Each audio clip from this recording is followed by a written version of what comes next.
Assalamualaikum warahmatullahi wabarakatuh.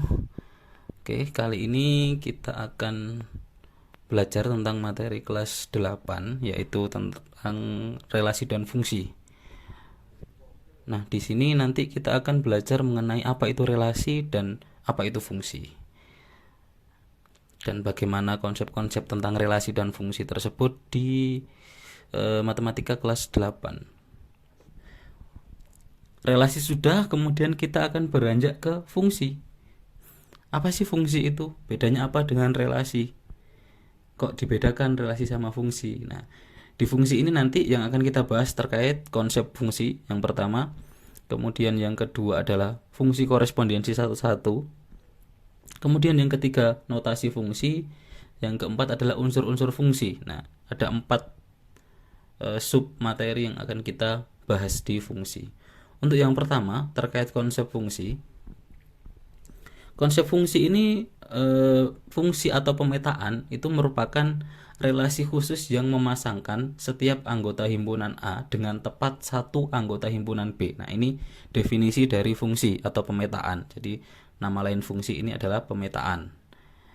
Nah, deskripsinya atau definisinya, dia merupakan relasi khusus dari sini. Khususnya seperti apa? Nah, khususnya ini yang memasangkan setiap anggota himpunan A. Jadi setiap anggota himpunan A itu dipasangkan. Dipasangkan dengan apa? Dengan tepat satu anggota himpunan B. Nah, ini relasi khususnya. Jadi punya 2 syarat ini. Memasangkan setiap anggota himpunan A dengan tepat satu anggota himpunan B. Nah, dari definisi fungsi ini kita punya ini poin yang penting. Jadi 2 poin ini yang akan membedakan dia relasi dengan fungsi. Kalau fungsi pasti punya syarat ini. Yang pertama adalah setiap anggota A atau setiap anggota himpunan A ini mempunyai pasangan di B. Itu syarat pertama.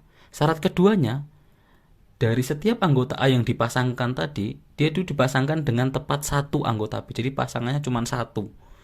Setiap anggota A punya pasangan di B, kemudian setiap anggota A ini dipasangkan dengan tepat satu anggota di B. Jadi ada 2 syarat ini. Nah, itu yang membedakan relasi sama fungsi. Kalau relasi kan yang penting ada pasangannya, kayak gitu. Kalau fungsi dia relasi khusus. Syaratnya ini 2 ini. Nah, misalkan ini ada beberapa contoh fungsi. Dari contoh fungsi ini bisa kita lihat. Nah, di sini kan dipasangkan, semuanya punya pasangan, kemudian pasangannya tepat satu. Kemudian ini contoh bukan fungsi. Nah, kalau kita lihat sudah jelas ya perbedaannya. Di sini, di yang fungsi ini, fungsi itu setiap anggota A mempunyai pasangan di B. Nah, ini kita lihat. Yang pertama, setiap anggota A punya pasangan di B. Ini punya pasangan di B semuanya. ABC ini punya pasangan semuanya di B. Yang ini juga punya pasangan semuanya. Ini juga, ini juga, ini juga, yang terakhir. Nah, kemudian yang kedua, setiap anggota A ini dipasangkan dengan tepat satu. Ini pasangannya cuma satu, ini pasangannya cuma satu, ini pasangannya cuma satu, yang ini juga gitu. A ini pasangannya cuma satu X, B juga cuma satu Y, yang C juga cuma satu di Y. Semuanya kayak gitu. Nah, ini disebut dengan fungsi tadi karena memenuhi 2 syarat tadi. Setiap anggota A mempunyai pasangan di B, kemudian setiap anggota A dipasangkan dengan tepat satu anggota B. Nah, yang bukan fungsi di sini, yang pertama, dia kenapa bukan fungsi? Karena ada anggota A yang tidak mempunyai pasangan di B. Misalkan yang ini nggak punya pasangan, ya kan? Yang ini nggak punya pasangan, yang ini nggak punya pasangan, misalkan. Yang ini juga nggak punya, ini nggak punya, ini juga nggak punya, malah ada 2 yang nggak punya. Nah, yang kedua, ada anggota A yang mempunyai lebih dari satu pasangan. Jadi kalau ada yang lebih dari satu pasangan, misalkan ini contohnya A ini kan punya pasangan Y sama Z. Nah, dipasangkan 2, ini juga gitu. X sama Z. Kemudian yang C ini juga punya 2 pasangan. Jadi kalau dia nyabang 2, maka dia bukan fungsi. Kayak gitu. Sama syaratnya adalah kalau ini dia nggak punya pasangan. Jadi yang pertama A-nya harus punya pasangan semua. Kemudian pasangannya cuma satu. Kayak misalkan ini. Meskipun ini sama-sama di Z, tapi kan A cuma punya satu pasangan Z. Dia nggak punya pasangan lagi selain Z. B juga gitu. Nah, ini nggak apa-apa. Yang penting syaratnya A-nya punya satu pasangan. Kayak gitu. Ini membedakan fungsi dan bukan fungsi. Bisa dicermati perbedaannya di diagram panah ini, dua ini. Kemudian, jika banyak anggota himpunan A itu NA dan banyak anggota himpunan B itu NB, maka yang pertama, banyak fungsi yang mungkin dari A ke B itu NB pangkat NA. Jadi kita lihat kalau diri asalnya itu NA, kemudian banyaknya yang B itu di NB, maka banyak fungsi yang mungkin dari A ke B itu NB pangkat NA. Nah, sebaliknya, kalau banyak fungsi yang mungkin dari B ke A itu adalah NA pangkat NB. Ini banyak kemungkinan pasangan-pasangannya. Oke, kemudian untuk fungsi korespondensi satu-satu. Nah, tadi ada fungsi, kemudian ada fungsi korespondensi satu-satu. Nah, apa bedanya? Gitu. Tadi kan kita membedakan relasi sama fungsi. Kemudian kita sudah tahu fungsi itu apa. Nah, sekarang ada perbedaannya, ada fungsi sama ada fungsi korespondensi satu-satu. Nah, ini fungsi kayak tadi. Bisa kita lihat ini semuanya adalah fungsi. Syaratnya memenuhi semua himpunan A punya pasangan dan pasangannya cuma satu. Nah, ini setiap anggota A mempunyai pasangan di B dan pasangannya cuma satu. Nah, kalau fungsi korespondensi satu-satu itu seperti ini. Bisa kita lihat perbedaannya. Ini boleh jadi satu di sini, tapi kalau korespondensi satu-satu, A ke X, B ke Y, C ke Z, A ke X, B ke Z, C ke Y, A ke Z kayak gini. Nah, ini dinamakan fungsi korespondensi satu-satu adalah setiap anggota A ini dipasangkan dengan tepat satu anggota B. Jadi pasangannya tepat satu. Kemudian setiap anggota B ini juga dipasangkan dengan tepat satu anggota A. Jadi sama-sama satu pasangan. Makanya disebut korespondensi satu-satu karena setiap elemennya pasangannya beda-beda. Jadi A dipasangkan ke X, B dipasangkan ke Y, C dipasangkan ke Z. Kemudian sebaliknya juga gitu. Setiap anggota B ini juga pasangannya cuma satu. Ini juga gitu, satu-satu. Kalau ini kan boleh A ke X, C juga ke X, ini boleh. Dia fungsi, tapi bukan korespondensi satu-satu karena dia ngumpul di X. A sama C-nya pasangannya X. Nah, sedangkan ini pasangannya beda-beda semua. Nah, itu perbedaan antara fungsi dan fungsi korespondensi satu-satu. Nah, di fungsi korespondensi satu-satu itu punya kesimpulan suatu fungsi dari himpunan A ke himpunan B dikatakan fungsi korespondensi satu-satu jika memenuhi syarat berikut. Yang pertama, setiap anggota A mempunyai tepat satu pasangan di B. Kemudian, setiap anggota B itu mempunyai tepat satu pasangan di A. Nah, dari dua syarat ini bisa kita tarik kesimpulan ini, maka akibatnya adalah banyak anggota himpunan A ini harus sama dengan banyak anggota himpunan B, baru nanti akan memenuhi fungsi korespondensi satu-satu. Karena kalau banyak anggotanya tidak sama, maka akan ada salah satu yang misalkan punya pasangannya gandeng kayak gitu. Ada yang misalkan tidak ada pasangannya, misalkan di B-nya kayak gitu. Jadi kalau korespondensi satu-satu itu pasti jumlah anggotanya atau banyak anggota himpunan A ini akan sama dengan banyak anggota himpunan B. Karena syaratnya dua ini tadi. Nah, gitu. Nah, maka jika terdapat anggota himpunan A dan anggota himpunan B itu NA, tadi kan sama, maka NA akan sama dengan NB atau sama dengan N, sama kan karena. Maka banyak fungsi korespondensi satu-satu yang mungkin dari himpunan A ke himpunan B adalah N faktorial. Jadi ini namanya N faktorial. N faktorial itu kayak gimana? N faktorial itu adalah N dikali N-1 dikali N-2 dikali N-3 sampai dikali 3 dikali 2 kali 1. Jadi kalau misalkan banyak anggota himpunannya ini adalah 6 misalkan, sama-sama 6, ya berarti yang mungkin banyak korespondensi satu-satu yang mungkin itu 6 faktorial. 6 faktorial ya berarti 6 dikali 5 dikali 4 dikali 3 dikali 2 dikali 1 gitu. Misalkan 4 faktorial ya 4 dikali 3 dikali 2 dikali 1. Kayak gitu. Jadi kayak perkalian mundur ke sampai 1. Itu kalau faktorial. Nah, selanjutnya terkait notasi fungsi. Jadi nanti fungsi itu ada notasinya atau ada simbolnya. Fungsi disimbolkan seperti apa?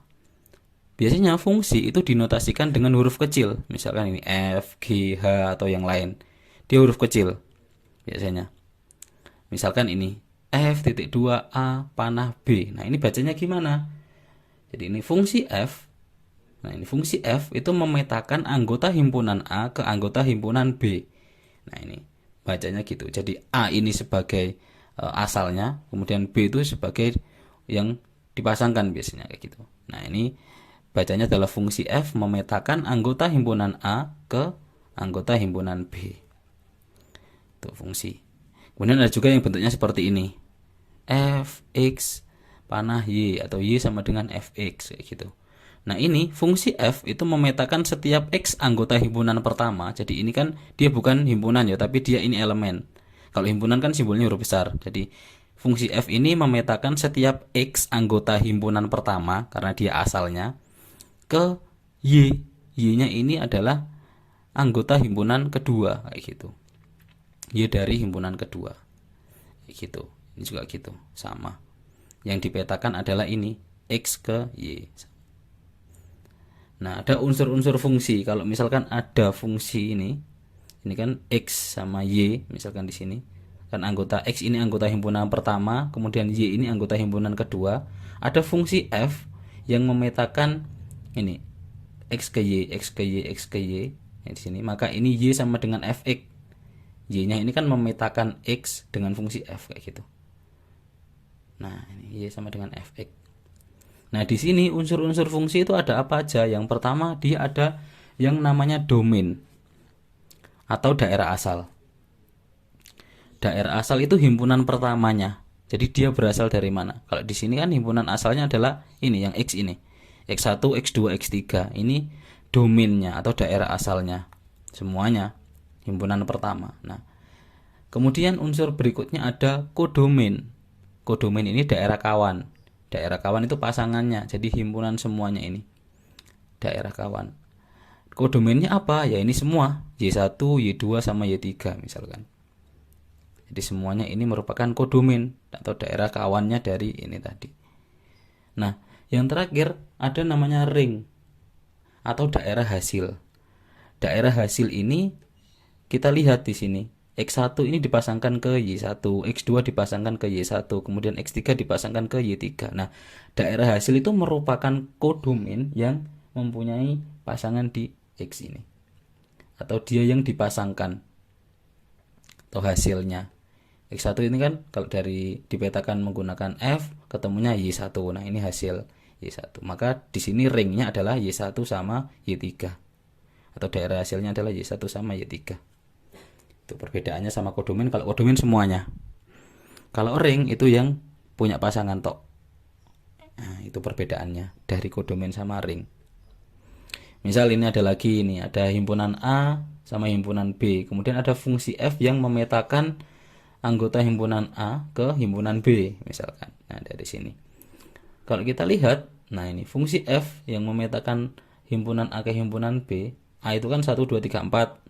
Nah, ini disebut dengan daerah asal. Jadi domainnya ini 1 2 3 4. Kemudian B yang 3 5 7 9 11 itu merupakan daerah kawan atau kodomain. Nah, semuanya tadi. Nah, dari diagram panah ini kan diperoleh nih. Bayangan dari 1 adalah 3 kayak gini. Bayangan dari 1 adalah 3 atau 1 ini kalau dipetakan di F atau fungsi F dimasukkan ke fungsi F, maka hasilnya adalah 3. Nah, bayangan dari 1 adalah 3. Karena pemetaan kan gitu. Atau ditulis F1 sama dengan 3. Kemudian bayangan dari 2 kita lihat 2 dipasangkan ke 5, berarti F2 sama dengan 5. Kemudian 3, bayangan dari 3 adalah 7. F3 sama dengan 7. Kemudian seterusnya. Nah, dari sini kita ketemu daerah hasilnya. Ini kan hasilnya nih 3 5 7 9. Nah, dari gambar ini juga bisa kita lihat yang dipasangkan aja 3 5 7 9. Nah, 3 5 7 9 ini merupakan daerah hasil atau ring. Nah, dari situ unsur-unsur fungsi ada 3 hal tersebut. Saya kira ini enggak terlalu susah, tinggal kita lihat gambarnya aja, maka kita akan bisa menentukan mana sih domainnya, mana kodomainnya, kemudian mana ringnya, pasti akan ketemu.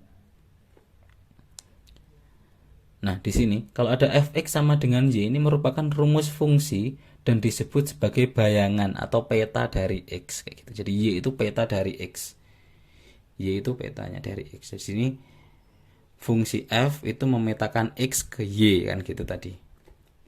Nah, di sini X adalah variabel bebas karena kita nggak tahu misalkan di sini real ke real ya. Jadi X-nya ya semuanya atau bilangan bulat ke bilangan bulat. Variabel bebas bisa kita masukkan berapapun di sini, kemudian tinggal kita lihat fungsinya apa.